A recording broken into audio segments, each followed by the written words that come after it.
Hi everyone.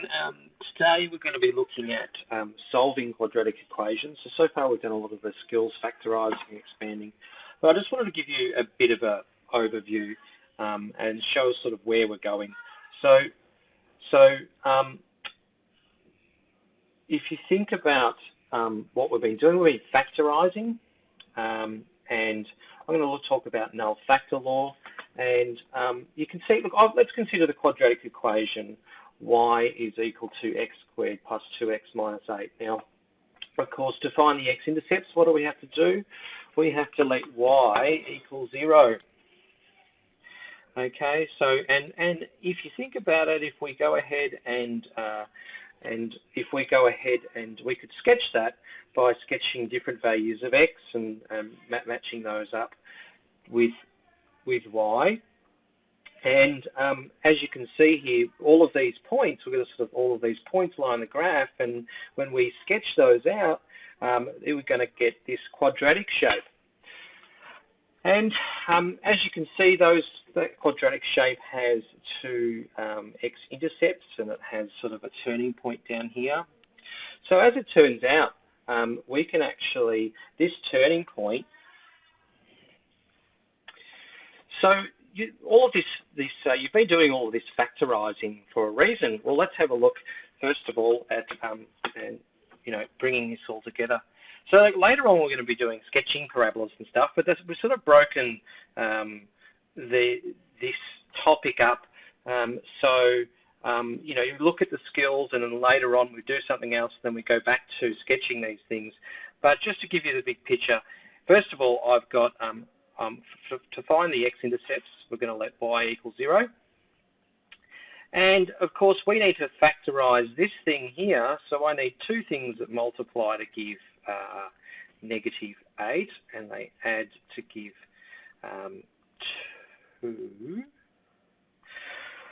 So, of course, if I have 4 times negative 2, that is equal to minus 8, and 4 plus minus 2 is equal to 2.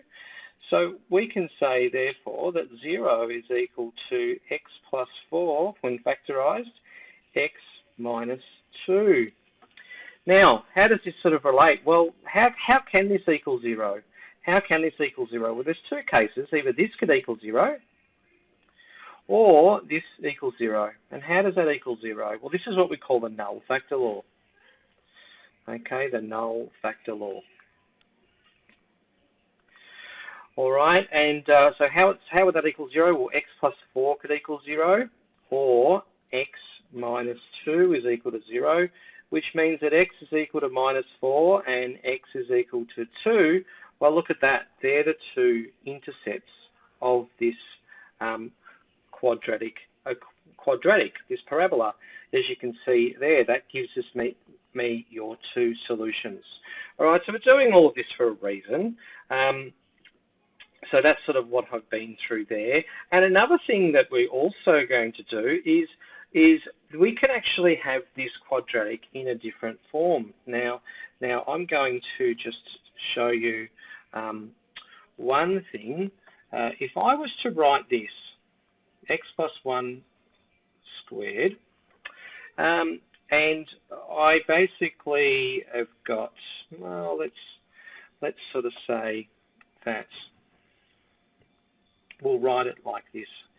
Now, if I was to go ahead, and I'm going to expand this out again, let's have a look what we get. Well, x plus 1 all squared is x squared plus x plus another x plus 1 minus 1 minus 8. Well, those ones are going to cancel out, and that's going to be x squared plus 2x minus 8, which is exactly what we had at the start. In other words, what we can say is that I can write this in another form, and that is actually equal, or this is what we call turning point form. And in order to get there, we sort of need to do what's called completing the square. And the turning point form, as it turns out, will tell us that basically turning point form is basically x minus h all squared plus k. And it'll tell us that the turning point is at hk. You might remember this from last year. So in other words, what is h in this case? Well, it's actually be -1. Okay, so h and k in this case would be -1, and k is this value up here, which is -9. And as you can see there, that looks very much like this this turning point here. Okay, so there's two things that we're looking at. First of all, completing the square is very useful. It can also be used to find intercepts and stuff, which we'll get into later, things that we can't factorize. So if we can factorize doing this, fantastic. But also there's quite a bit of use for completing the square as far as finding this turning point and so on. So what we're going to do is go through the process, first of all, of completing the square. Now, I've put it all here on page 2 for you, and it's quite lengthy. Think about if we start off with this expression, what we want to do is we want to halve the coefficient. So we want to halve this coefficient here, and then we're squaring it. And then what we could do is if you think about it, this is exactly what I was saying before, is that when I have that, I've introduced this positive one which didn't exist in the first place. So what we have to do is we have to subtract it from both sides. And then, of course, in this case, we had a -8, so then bring that, so if we're subtracting 1 from -8, we'd have that. And this is basically now sort of solved, and from there, if I wanted to solve that equation to 0, then we could do so. So what I've sort of suggested is that there's a way I like to remember it is this. We halve the coefficient of the x term. We then square it, and then what we have to do is we have to account for the thing that it was just never there. We've just created something out of nothing. We've created this 1 from nowhere. So we have to subtract the 1. Okay, so and it's usually, look, it's always a very good idea to try and factorize first, but if you can't, then you can complete the square. Now, we're best just to go through some examples and have a look at this. So I'm going to write over here halve, square, and subtract. Halve, square, and subtract. So let's try and use that process here. So what we're going to do is we're looking at this. We're going to halve that value. Okay, and we're going to then square it. So half of 8 is 4 squared. Now, let's have a look. If I go ahead and do that. Now, what have I just introduced? Well, you know what? Let's just go ahead and expand it out. If I have x plus 4 all squared, let's do that. X plus 4. Okay, and we'll leave the -3 of it over there. That's going to be x squared plus 4x plus 4x plus 16. Okay, so then we've got -3. Now, as you can see, if I have this x plus 4 all squared, x squared plus 8x, we've got that. That's fine. But and that was obviously there. But this has just come from nowhere. So what we have to do is we have to subtract that 16. That's where the subtract comes from.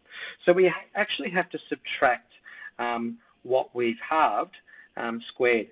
So let's try to make some sense of that. So what we're doing is I'm going to come down here now. So it's half squared, and then what we have to do is we have to subtract 4 squared in this case, the thing that we've halved. So it's x plus 4 squared, and then we're taking away the 4 squared, the 16, which did not exist before, and then we're taking away 3. So now it says here is also to factorize if possible. Let's have a look at that in a second.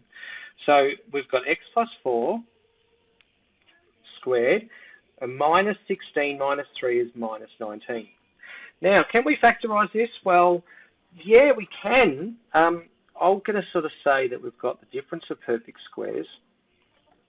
And really, that's sort of like having two things squared. But over here, what we're going to do is we're going to write this out like this. X plus 4 squared. What squared gives me 19? Well, we've just definitely discussed it before. It's the square root of 19. Okay, because the square root of 19 times the square root of 19 is 19. Okay, so if you don't have a perfect square, if you just have a number over here which doesn't have, it's usually a perfect square, then you're going to have to use your surds. Now I've got that in my sort of difference of perfect squared form. I've got two things squared, and I'm subtracting one of them away. So what have we got? We have this thing is a, and this thing is b. That's a squared minus b squared, which is the same as a minus b,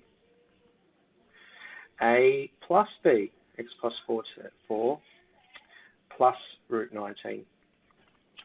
So you can only factorise when you have a negative here. If it's a positive, it can't be factorised. There's nothing you can do. What does that mean? I guess if we're looking at sort of intercepts and things, if it can't be factorised, then potentially we could have a parabola which has no x-intercepts. Okay, so we do have equations that you can't factorise. Okay. Now so first of all, we halve the value 8. We then square it with the x plus 4 all squared. We then subtract what we've introduced, which is the 16. That was never there, and that's the thing that we've halved to 4. Now let's try again. This time we've got x squared minus 2x plus 8, and it says factorise if possible. Well, let's see if we can factorise. Well, first of all, what are we doing? We're halving. So we're getting this value, we're halving it, and we're putting it. So that's half of minus 2 is minus 1. We're then squaring it. And what are we subtracting? We're subtracting away 1 squared. We've introduced a positive 1, which is not there.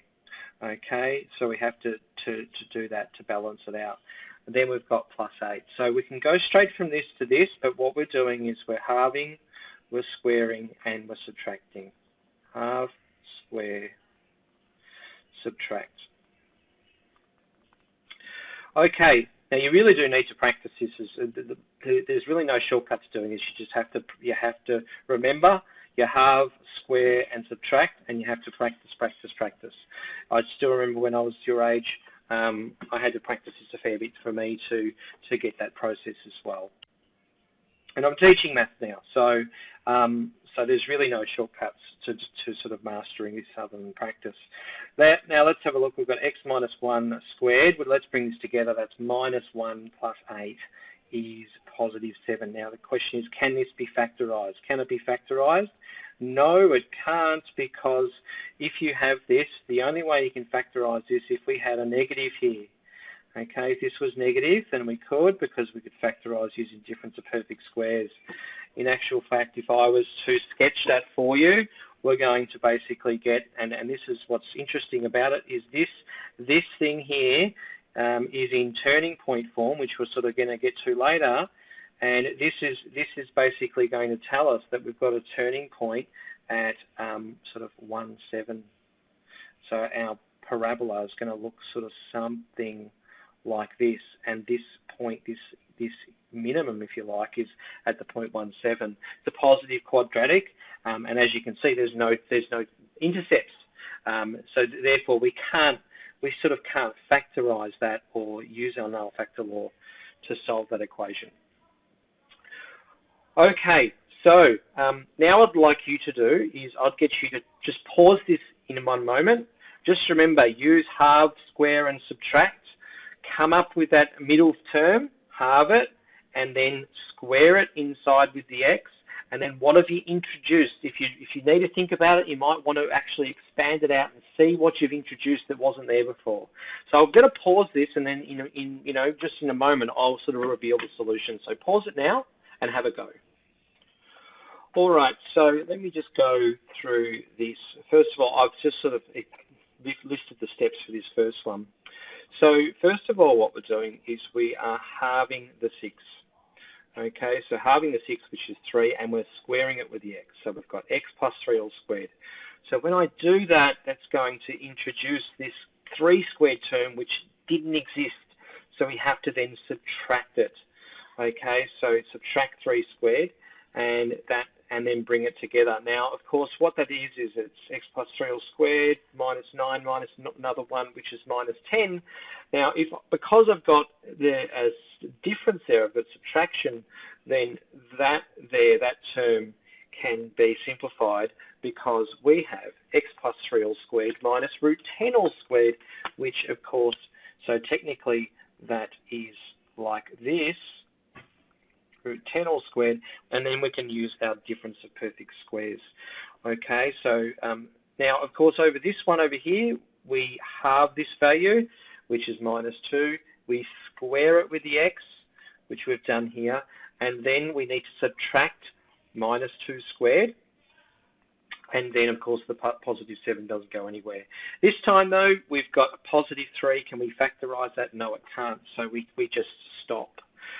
Okay, you definitely need to practice some of these. Before we do, let's do this one. Now look, we don't always get nice whole numbers with these, so I'm just going to do one for you with fractions. So first of all, what do we do? Step 1, we halve.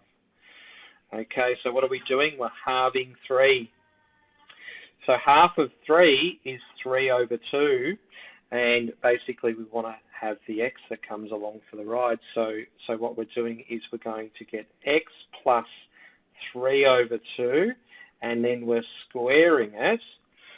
Okay, and then, so that's step 1. And what have we just introduced? Well, let's have a look. If I have x plus 3 over 2, let's have a look what we've done here. X plus 3 over 2 and x plus 3 over 2. Let's have a look if we expand it out. X times x is x squared. And x times 3 over 2 is 3 over 2x.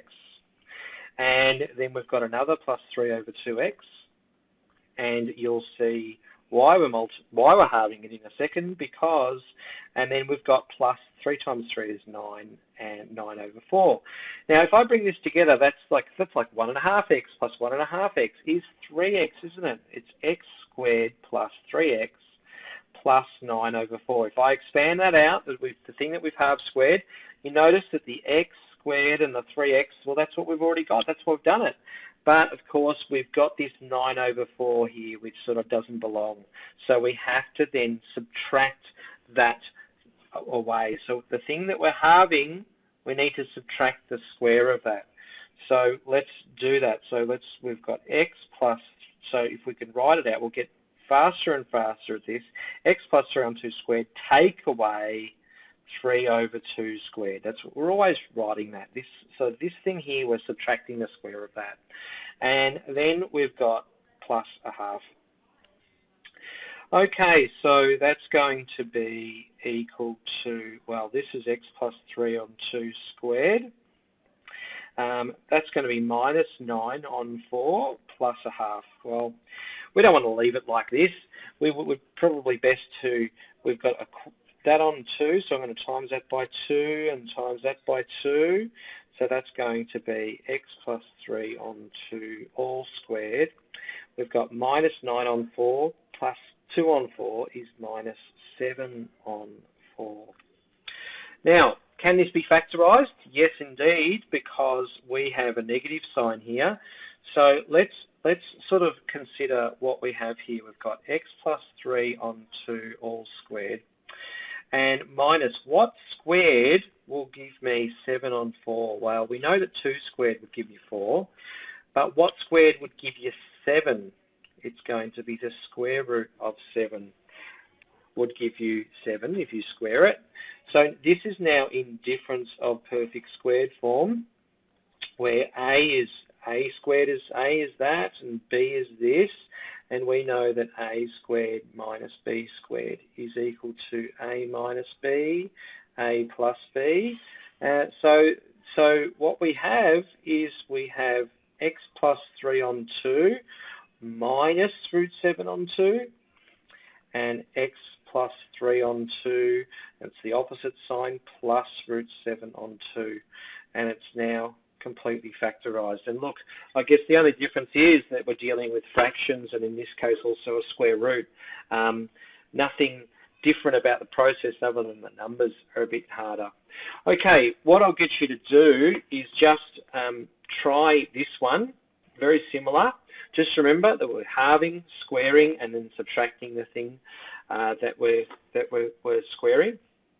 So I'm just going to pause this now. I'll get you to have a go, and I'll go through it again. All right, so let's have a look. First of all, we're getting this number here. and we are halving it. So it's x plus 5 on 2. Well, so I've just gone, so this is, once you've practiced this a fair bit, you should be able to sort of go to this process, but I understand that if you're doing a bit of working on the side, that would be fine. But so it's x plus 5 on 2. We're halving that 5 and squaring it. What are we taking away? Well, we're taking away this squared, taking away 5 over 2 squared, which we'll have to work out as a fraction in a second. And then, of course, don't forget that the plus half, well, that doesn't go anywhere. Then that's minus 25 on 4 plus a half is the same as minus 25 on 4 plus 2 quarters, which gives us minus 23 on 4. And, of course, because this is a negative, we can factorize it. We can use the difference of perfect squares. That's the same as 23 on 4. If I was, what squared will give me that? Well, we're going to have to use the square root of 23, and we know that 2 squared is 4. So then I can use this as my difference of perfect squares. I've got this sort of a squared minus b squared, something squared minus something else squared, and then I can use that and factorize that. So we've got x plus 5 on 2 minus root 23 on 2. And x plus 5 on 2 plus root 23 on 2. Now, look, that's to the extreme. That's obviously the hardest one. If it requires you to for your fractions to be up to speed. So some of you might find that tricky, and it's a good test. It is a good test. Now, the questions that I would like you to have a go at are completing the square, but when you do finish this video, I'll get you to just sort of jump back into the into class, because I'll need to go through some of these with you. It's all well and good watching a video, but you really do need to come back in and then need to talk you through this process again and again. All right, I'll leave it there. I'll see you back in class